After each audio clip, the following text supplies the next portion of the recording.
के कार्यक्रमों में हमने भूमि जीवों के जीवित रहने के विविध तरीकों का गहराई से पता लगाया है, लेकिन आज हम ध्यान समुद्र की ओर केंद्रित करते हैं और देखते हैं कि समुद्र की गहराइयों में कितने अनकहे और अद्भुत रहस्य छिपे हुए हैं।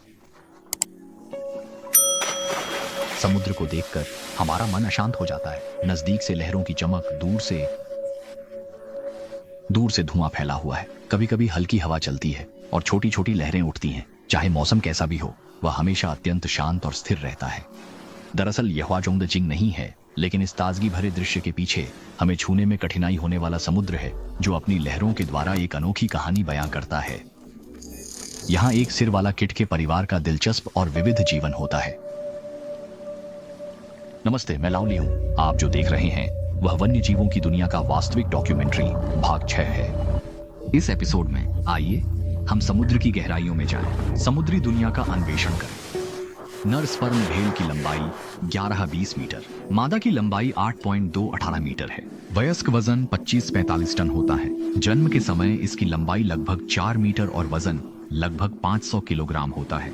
शरीर की तुलना में नाकबंद जिंग का सिर असामान्य रूप पी से भारी और बड़ा दिखता है, जो जानवरों की दुनिया में सबसे बड़ा मस्तिष्क है।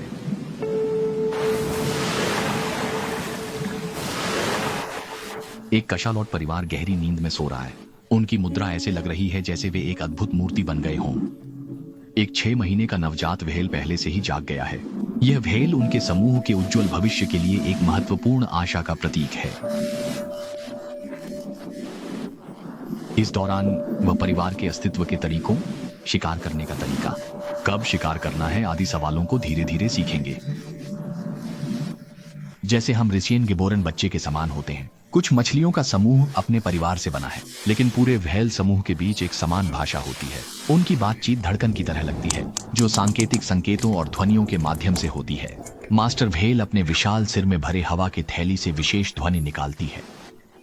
वे कभी भी इस जीविका के जल क्षेत्र को नहीं छोड़ते। जहाजों के टकराने और समुद्री कचरे में फंसने के कारण इस परिवार ने बहुत सी मित्र व्हेल खो दी हैं। उनके वंशजों में से बहुत कम जीवित रह पाते हैं। वयस्क होने तक जीवित बचे युवा व्हेल अपने परिवार की एकमात्र उत्तरजीवी है। सभी स्तनधारियों के शिशुओं की तरह यह भी मां के दूध पर निर्भर है। नन्हा व्हेल अपनी नीचे की जबड़ा मां की दूध की दरार में डालता है, फिर दूध सीधे उसकी मुंह में स्प्रिंकल होता है। ऐसा लगता है जैसे पेट्रोल पंप पर पेट्रोल भरवाना। स्पर्म व्हेल का दूध दही की तरह गाढ़ा होता है और इसका वसा मानव दूध से कई गुना अधिक होता है। इस समय एक मादा स्पर्म व्हेल जाग गई। उसने घोषणा की कि दोपहर की नींद समाप्त हुई। वह परिवार का नेता नहीं है, बल्कि नार्वल परिवार की समस्याओं का समूह मिलकर निर्णय करता है। वे ईमेल बदलने पर 1-2 घंटे एकत्रित होकर गहन चर्चा करते हैं।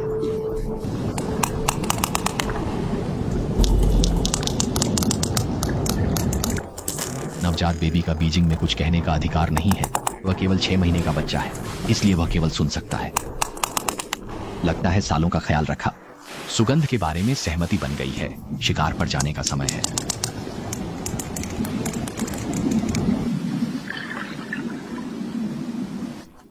हर एक वयस्क कास्केट व्हेल को हर दिन कई 100 ऑक्टोपस खाने की आवश्यकता होती है। वे पानी की सतह पर आकर हवा सोखते हैं, फिर सिर को नीचे करते हैं और उनकी पूंछ पूरी तरह से पानी के ऊपर होती है, जिसका अर्थ है कि वे गहराई में जा रहे हैं, जो 900 मीटर से अधिक गहराई तक हो सकता है, जो बीजिंग के सबसे ऊंचे इमारत चीन ज्वेल से भी अधिक है और 1 गुना ज्यादा होना चाहिए। ये कुछ क्रियाएं उन्हें गहरे समुद्र में शिकार करने से पहले की तैयारी में मदद करती हैं। उनके रक्त में ऑक्सीजन की मात्रा मानव की तुलना में 8 गुना अधिक होती है। इस दौरान बच्चे पानी की सतह पर मां का इंतजार करते हैं। उसे खुद गहराई में जाकर स्वादिष्ट भोजन ढूंढने के लिए 3 साल और लगेंगे।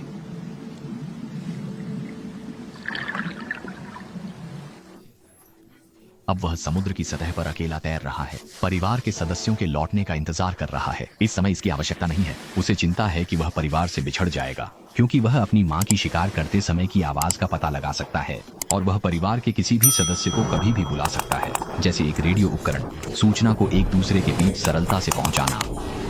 उनके बीच का संवाद मां से पीढ़ी दर पीढ़ी च्वांचंग होता है।